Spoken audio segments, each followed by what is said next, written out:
All right. Going to try something a little bit new.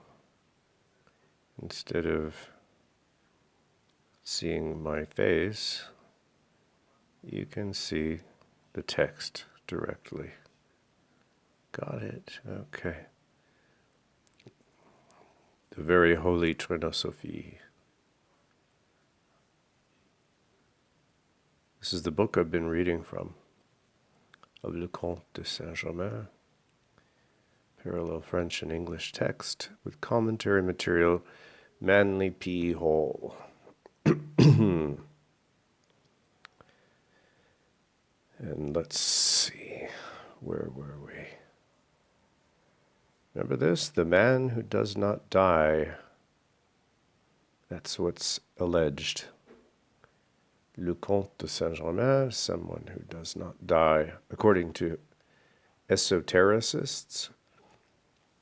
Esoteric, the word esoteric, referring to esoteric knowledge, secret knowledge, knowledge that is held by people in an inner circle. You might say elite, but that doesn't really apply. They are certainly people in the inner circle, possessors of the deepest knowledge, whatever that means. I'm not quite sure. But there is a long tradition of esotericism. The Gnostics, you maybe heard of the Gnostic Illuminati, the Gnostic, which goes back perhaps as early as the 2nd century before Christ, which embraces knowledge that is not generally recognized in scientific or orthodox religious circles. We're talking about tarot cards, Kabbalism, alchemy, and maybe you can see some of this text. There is talking about his painting, stories about his... We read all through this in previous videos. Metallic transmutation there. Now we're getting to where we left off. Here we go. The principles. I don't know what the principles are. We will discover them. Here, you'll remember this, Madame Blavatsky writing about how no one has any right to impugn, to heap calumny upon, to insult or slander Saint-Germain, because he was never found to be guilty of any kind of fraud, misdirection, or impropriety.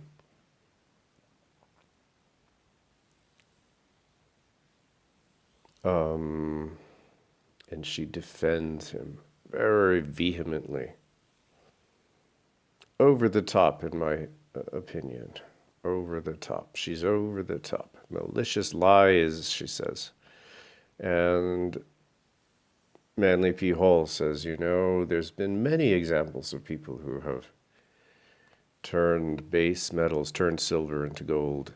It's not impossible, and we shouldn't immediately dismiss people who have claimed that they've achieved this as fakers or as frauds. Perhaps that's something you can look into. Can you find any case that in your mind is beyond doubt, in which someone has transformed silver into gold or lead into gold? Let's go on now here. Nothing is known concerning the source of Le Comte de St. Germain's occult knowledge. Occult is hidden knowledge. Most certainly, he not only intimated his possession of a vast amount of wisdom, but he also gave many examples in support of his claims. When asked once about himself, he replied that his father was the secret doctrine and his mother the mysteries. Saint-Germain was thoroughly conversant in the principles of Oriental esotericism. I'm not sure we can even really know with precision what those are. You can't lump them all together. Oriental, that's such an old-fashioned word, you know. Even here in Mongolia, you know, Mongolian Buddhism is not the same as Tibetan Buddhism, and then you also have the Bo religion. And so this book was written a long time ago. It's a bit old-fashioned. But he apparently, according to Manly P. Hall, Saint-Germain practiced meditation, and people had seen him in the lotus position, sitting like the Buddha, and that he had a home in the Himalayas, a retreat where he would get away and maybe, as we say, recharge his batteries. And as I said in the last video, there are rumors that he is there now, that he has maintained his life on this plane, and that he is in the Himalayas, hidden in some mountain someplace.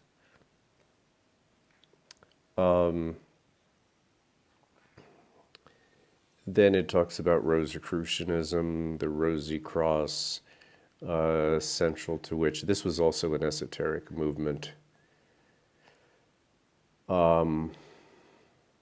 Alchemy, very important. Alchemy, just to give you a better sense, I would say alchemy is the manipulation of consciousness and of the physical body and physical matter using chemicals and various, I don't know, procedures, formulae, semi-mystical, magical. It says the Count was the moving spirit of Rosicrucianism. It was a very powerful esoteric movement during the 18th century. Possibly the head of that order. That would be interesting to look into. And he is suspected of being the great power behind the French Revolution. And in the last video I said I'm not so sure about that, because I understood that the French Revolution was not really organic, that it was a plot on the part of the English aristocracy to destroy France with these kind of revolutionary ideas, that they supported the idea of democracy in France. They would never have it in England, but they thought they could inflame the French citizenry and drive out the Bourbons and overturn the social order and wreck the French nation, and that way they could not worry about France as a competitor. But I'm probably wrong in this, and we'll get more into it, but I did a little research today, and it said there was the original spirit of the French Revolution was very close to the spirit of the American Revolution, and that at some point, or very early on, it was taken over by intriguers, by spies, being directed by the British, the top British oligarch, Lord Shelburne, who was very fearful that the spirit of the American Revolution would take hold in France, and then it would spread, and their position in the world would be threatened by this. So if that's the case, then it's possible that Saint-Germain, having known Ben Franklin and probably some other fathers of the American Revolution, perhaps there was an original spirit of the French Revolution that was very similar to the American Revolution, but that it was then twisted after that point. But I'll give you more on this later. It's kind of a history they don't teach you in school about the French Revolution. There's also reason to believe that Lord Bulwer Lytton's famous novel Zanoni, and I bet you can download that for free, I'm going to try, is actually concerned with the life and activities of Saint-Germain. So a fictionalized version of the story of Saint-Germain.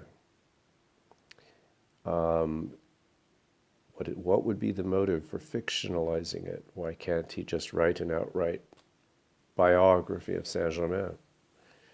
Well, I guess it wasn't possible for perhaps political reasons or other concerns. So there's reason to believe. It doesn't mean that it's true. It means that there's reason to believe it. Perhaps there are echoes of Saint-Germain, or a shadow of Saint-Germain, or influence in this novel. I'd be very interested in reading it. Saint-Germain generally regarded as an important figure in the early activities of the Freemasons. Repeated efforts, however, probably with an ulterior motive, sneaky agenda, ulterior motive, have been made to discredit his Masonic affiliations. To say, no, he really wasn't a Freemason. Moggs of London are offering for sale a Masonic minute book in which the signatures of both Comte de St and the Marquis de Lafayette appear. It will yet to be established beyond all doubt that the Count was both a Freemason and a Templar. In fact, the memoirs of Cagliostro contain a direct statement of his own initiation into the order of the Knights Templar at the hands of Saint-Germain. Cagliostro, I'll tell you more about him next time, but he's claiming that Saint-Germain initiated him into the Knights Templar, very powerful organization. Many of the illustrious, famous personages with whom Le Comte associated were high Masons, top-level Masons, Freemasons, and sufficient memoranda have been preserved concerning the discussions with which they held to prove he was a chaster of Freemasonic lore. Chaster, I don't know what a chaster is. Maybe like a high priest or something. So, and then we get into the French Revolution. As I said last time, I think Saint-Germain was perhaps a driving force in the original spirit of the French Revolution before it turned a corner and became a very dark, destructive force. And he was a prophet, and he tried apparently to warn members of the royal family about what was coming. And back to Madame d'Admar, who has preserved so many anecdotes, so many stories of the life of this wonder man, copied from one of Saint-Germain's letters the following prophetic verses pertaining to the downfall of the French Empire. And here it looks like prophetic verses. So poetry, I imagine, in the original French, it does rhyme. The time is fast approaching when imprudent France, surrounded by misfortune she might have spared herself, will call to mind such hell as Dante painted. Falling shall we see scepter, that the king holds the scepter, censer, scales, towers, and escutcheons, even the white flag. Great streams of blood are flowing in each town. Sobs only do I hear, and exiles see. On all sides civil discord loudly roars, and uttering cries on all sides virtue flees. As from the assembly votes of death arise, great God, who can reply to murderous judges and on what brows august I see the swords descend. The last two lines here. Who can reply to murderous judges? If you're taken before a court and you look in the eyes of the judges and they have nothing but hatred and contempt, and you know you have no chance of stating your case in any way sufficient to save your own life because you know they just want to cut your head off, what can you say to them? And what a terrifying situation that is when there is no justice. And then the last line, on what brows august I see the swords descend. People august meaning venerable, respected, well respected, with good cause, accomplished, erudite, learned individuals simply being cut down. Rather disturbing a few verses. We can see that today, I think, many fear a similar situation occurring on a global scale. So perhaps this is quite timely. Of course, his observations and his views were not exactly kept secret from Marie Antoinette. She was very, as it says here, very much disturbed by the direful nature of the prophecies and questioned Madame d'Admar as to her opinion of their significance. Madame replied, "They are dismaying, but certainly they cannot affect your Majesty." So she's probably disturbed herself, but she doesn't want Marie Antoinette. Probably Marie Antoinette was not someone who could have withstood the psychological stress of living under such a prophecy and believing that it would come to pass. And so Madame d'Admar was saying, "Oh, don't worry about it. It's nothing about you, you know." Madame d'Admar also recounts a dramatic incident. Saint-Germain offered to meet the good lady at the church of the Récollets about the hour of 8 o'clock Mass. Madame went to the appointed place in her sedan chair and recorded the following conversation between herself and the mysterious adept. That would be Saint-Germain. An adept is someone who is very accomplished in the esoteric arts, in perhaps of spiritual warfare, maybe. Saint-Germain says, "I am Cassandra, the prophet," Greek prophet. "Prophet of evil, I see evil coming. Madame, he who sows the wind reaps the whirlwind. I can do nothing. My hands are tied by a stronger than myself." Which is curious. Saint-Germain, if we are to take the words of his contemporaries who knew him well seriously, and of course we already have heard some regarded him as a charlatan, some were jealous, and some regarded him as an extraordinary figure, incredibly powerful. I mean, to be the force behind the French Revolution. This is, but he's acknowledging that there are powers larger than himself. So Madame d'Admar says, "Will you see the Queen?" And Saint-Germain says, "No, she's doomed." Madame says, "Doomed to what?"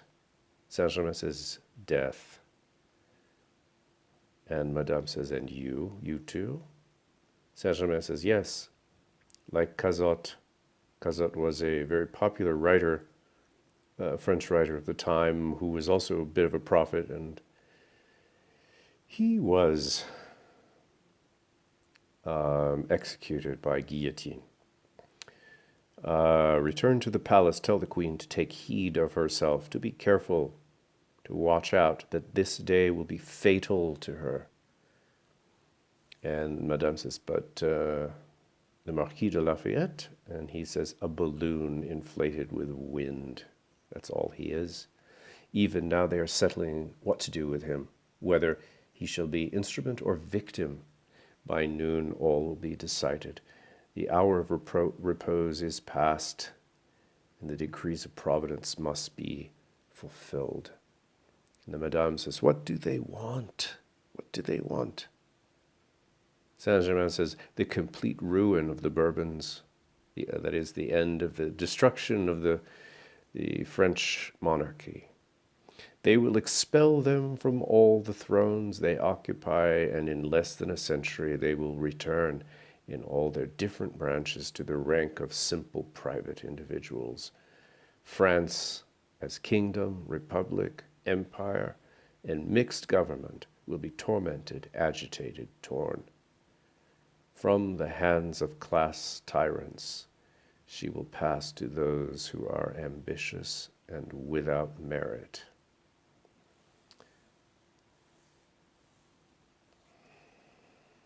So then, next time we'll talk about his disappearance from the stage of French mysticism. Where did he go?